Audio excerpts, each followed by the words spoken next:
Bienvenidos al directo Ecos de la jornada número 33, aquella caracterizada por la celebración del último clásico, un clásico que se presumía decisivo, lo ha sido, pero no de una manera tajante, en el sentido de que la liga está más abierta que nunca. Sí, vaya liga nos espera, porque claro, sabemos cómo son estas últimas jornadas con Leo Messi, sabemos el calendario que tiene el Real Madrid, la capacidad que tiene también para rotar, para alternarlo con la Copa de Europa. Y ahora mismo no hay pronóstico. La verdad es que el mes de abril... Qué bonito. Sí, el mes de abril siempre es un poco... Viene la primavera y además viene toda la competición, toda la competitividad. Y la alergia, rollo, también. Las lesiones también. Pero es verdad que el clásico, del que hablaremos muchísimo, fue un poco imprevisible porque no esperábamos ese partido y la verdad es que Leo Messi volvió a copar todo. Muy desenfadado el clásico, Sí. ¿no? Muy desenfadado, y por eso la pregunta de nuestro amigo Adolfo, que quiere que hablemos sobre el peso de Kroos. Para él, Miguel Quintana, el peso de Kroos es escaso en el Real Madrid. Lo afrontamos en clave clásico.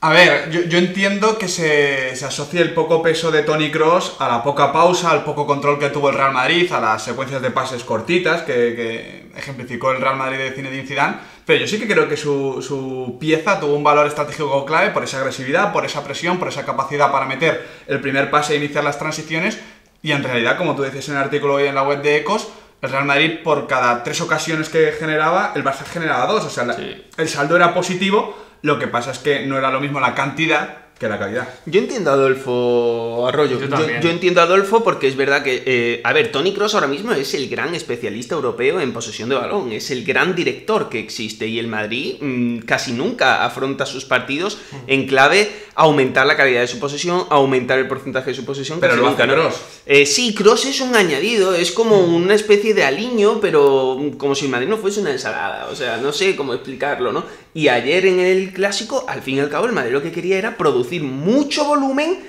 fuese la calidad que fuese. Y claro, de ahí, por ejemplo, el dato de que Ter Stegen batió el récord de paradas de un portero del Barcelona desde la temporada 2003-2004, es decir, la primera de Ronaldinho. Ha pasado mucho tiempo. Sí, es que yo creo que el planteamiento defensivo, el chip defensivo que plantea Zidane, ya te explica un poco el partido que se va a dar, Claro. y si Kroos va a ser protagonista. Yo creo que no iba a ser protagonista porque al final Kroos es un jugador que da mucho pase en campo contrario, que a partir de ahí hace que el Real Madrid domine en campo contrario, y eso no lo vimos. El Madrid buscaba el robo, buscaba la transición, buscaba el partido y el campo muy alargado, y creo que eso a Kroos pues no le beneficia, no tuvo mucho protagonismo. A quien le benefició, sin lugar a dudas, es al hombre de la jornada, Ay, ay. es al hombre de la década, es al hombre del siglo, es a Leo Messi. Y es nuestro amigo Pase al Fútbol quien quiere que hablemos sobre su impresionante clásico. Claro, es que la consecuencia de todo esto, que estábamos hablando de, bueno, un poco importancia mejor de Toni Kroos, pero positivo en cuanto al bagaje ofensivo del Real Madrid, tenía una consecuencia negativa, y era a partir de la actitud del Real Madrid, a partir de cómo enfocaba la presión, de cómo enfocaba también lo que era la gestión del carril central. Leo Messi recibió muchas veces solo en la zona de media punta. Lo decía Luis Enrique, que él necesitaba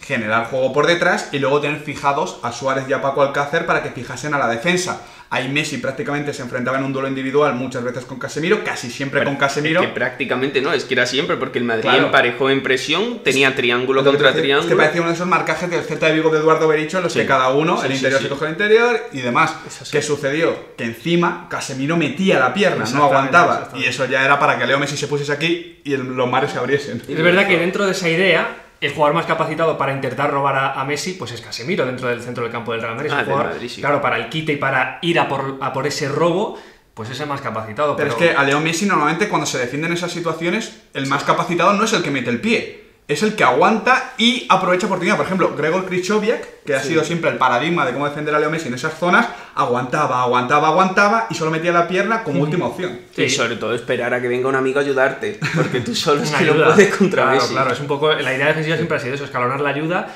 porque Messi tiene una cadera que no puedes parar, no la puedes entender, no puedes prever nada, y ahí Casemiro salió perdiendo en todo, y a partir de ahí, como ha dicho Quintana, muy importante, como los delanteros culés fijaban a la defensa, Messi podía correr y crear la ocasión. Sí, sobre todo también Busquets era el hombre libre en la presión del Madrid, porque Claro. el Madrid emparejaba a sus 3 centrocampistas contra Messi, Iniesta y Rakitic.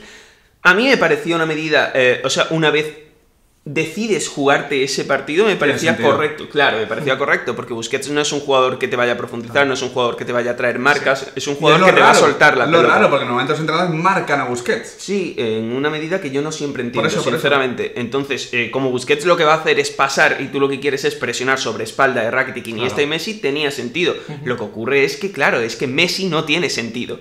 Messi o te enfocas a él, aunque el Barça llegue peor, aunque él llegue peor, pase lo que pase, o puede ocurrir esto. Es que es una cuestión de fe, como yo he dicho en el artículo. Totalmente. Por eso creo que Zidane no perdió por mal entrenador, sino por ateo. En Dios hay que creer, Arroyo. Pasamos a la pregunta número 3, Miguel Quintana. Esta es de las tuyas. Esta es de las tuyas porque te pasas el día hablando de Dani Ceballos. Hombre. Y es Sergio Tavares quien quiere que explique su significado para el Real Betis de Víctor Sánchez del Amo. Ahora mismo es el todo, ¿no? Es la esperanza, es la fe, no lo que es Leo Messi, pero a escala, porque, por ejemplo, ayer Dani Ceballos contra el Celta de Vigo también tuvo que afrontar una marca individual, en este caso de Pape Cheik, y se vio como el Betis le faltaba algo, le faltaba ese futbolista que puede dar 60, 70 pases por partido. Y poco a poco entendió el encuentro, se fue yendo de la zona para que Joaquín apareciera y tocara. Entonces, para mí Dani Ceballos ahora mismo es el principio y el fin de lo que debe ser un futuro positivo para el Betis, porque tienen jugadores de calidad. Yo estoy completamente de acuerdo, pero también tengo la sensación de que de cara al año que viene, cuando por ejemplo en jornadas pasadas hemos visto a Ceballos llegando a puerta contraria y llegando, teniendo esa libertad, como que también echas en falta un escalón antes que a Ceballos le permita también tener un punto concreto en el que rendir, no todo el campo. Al final Ceballos... Para eso no te convence. Pero ¿lo enfocamos entonces hacia adelante? ¿Más que hacia atrás? Es que, o también hacia atrás. Si el jugador crece como gestor... Depende del compañero, ¿no? Exactamente, porque vemos a Ceballos que es importante en salida, que es importante en la medular, pero que también puede ser un llegador y crear ocasiones, meter el último pase. Entonces, tiene que hacer muchas cosas. El jugador está encantado, pero el Betis mejoraría como equipo con un acompañante. Lo que sí que hay que decir, Arroyo, es que es un genio del calibre de casi cualquier centrocampista joven que hay ahora mismo en Europa. En cuanto a talento puro... La generación del 96 y del 97 en España, aquí van a dar mucho que hablar, ¿eh? Asensio, Vallejo... Ceballos, los laterales, Meré, la verdad es que Mayoral, no sé qué generación no da que hablar. Esos tres, sí, sobre todo claro, Vallejo, Asensio y se vio en esos 19 que pero ganó iba a decir que no sé qué generación no da que hablar, porque llevamos tantas en España que se están regenerando. Pero esta tiene pinta de extra class. Sí, tiene esa pinta, Miguel Quintana.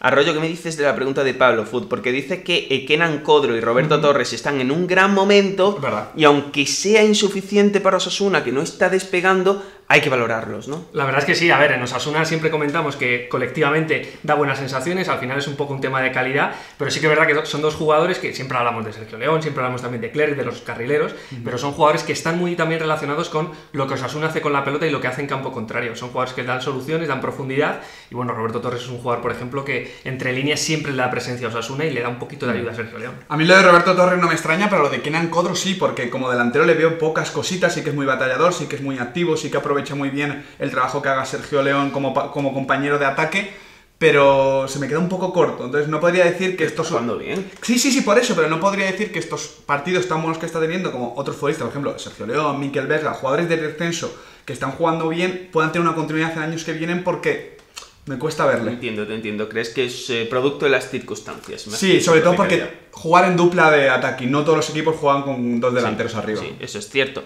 Pasamos a la pregunta número 5, que tiene como protagonista José Manuel Jurado. Alejandra Arroyo Bat Pérez quiere que hablemos de su actuación contra el Atlético de Madrid. A mí me encantó. Sí, sobre todo la primera parte. Sí, sobre todo la primera parte me gustó mucho Jurado porque... es verdad que sabemos cómo juega el Español, sabemos cómo juega el Atlético de Madrid, pero es verdad que Jurado siempre tiene que tener un papel decisivo a la hora de pasar de la defensa al ataque, y creo que hizo mucho daño, sobre todo llegando al área, no solo como enlace, sino llegando al área, tuvo varias ocasiones, y bueno, fue esta vez el hombre que más... en esa zona del pivote más daño hizo el Atlético. Es que fíjate, hablábamos de Dani Ceballos, importante en salida, importante en la aceleración y también en la finalización, y Jurado lo está haciendo todo este año. Es verdad que seguramente...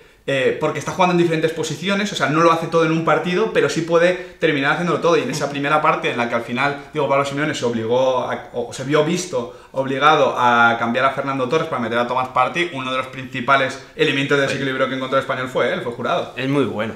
Qué suerte recuperarlo para la liga, que lo teníamos un poco perdido. Y esta madurez va a ser muy bonita, la verdad. Y pasamos a la última pregunta, que es una de esas que generan debate y por lo tanto queremos que vosotros os impliquéis, chicos, porque es Patagón Chacurra quien quiere que hablemos de los... Me gusta mucho, Patagón, porque creo que lleva 3 programas. Porque me ha aprendido su nombre, su nombre y hay que aprovecharlo. Patagón Chacurra quiere que hablemos de los equipos que más sufren si su planteamiento inicial no funciona y de los equipos con mayor capacidad de rectificación. Empezamos por los primeros. Los primeros. Yo voy a elegir a la Unión Deportiva Las Palmas, porque es un equipo que, más allá de que le salga bien o no, es que tampoco tiene fuera del plan A algo específico con lo que competir. De hecho, precisamente la pérdida de ese posible plan B más basado en el nivel defensivo es lo que ha hecho que pierda la competitividad. El año pasado la tuvo. Además es uno de los equipos desde el punto de vista metodológico, más...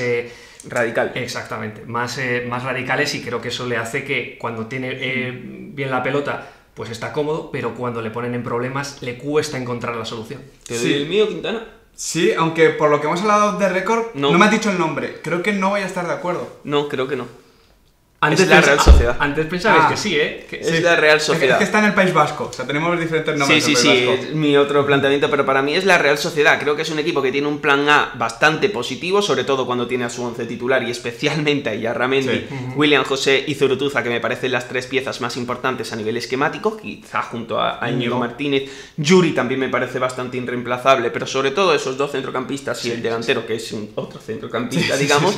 Y sin embargo, no me parece que tenga capacidad de reacción, pese a que Canales y Juanmi son revulsivos que deberían funcionar, pero nunca veo a la Real Sociedad marcar la diferencia en el durante, sino desde el principio. Sí, pero yo creo que se adapta a diferentes tipos de partido, ¿no? Que es un poquito por donde va la pregunta y que... Yo no lo veo. No sería otro nombre. Yo creo que, por ejemplo, si miramos a los vecinos de San Mamés, el Athletic es otro equipo que puede ser un poquito esto, porque hablábamos la pasada jornada de equipos que sufren jugando fuera de casa. Se nos olvidó el Athletic, creo que hablamos de Las Palmas de Betis, en parte hablamos del Athletic porque fuera de casa no puede ejercer esa presión, no puede ejercer ese dominio físico, no puede ejercer ese plan A tan destacado de Ernesto Valverde, y ahí se debilita, y cuando no puede hacerlo, sobre todo, insisto, fuera de casa, es un equipo que se te queda un poquito en tierra de nadie. Pues esa es la pregunta que os hacemos, chicos, para finalizar este programa. ¿Cuál es ese equipo de la liga al que veis más dependiente de su plan B? El que tiene menos capacidad de improvisación, el que tiene más dificultades para solucionar los problemas que les generen desde el principio. Que también nos lo han preguntado. Desde el contrario también. Os leemos en comentarios, debatimos como siempre, y muy pronto un nuevo vídeo en el canal de YouTube de Ecos del Balón.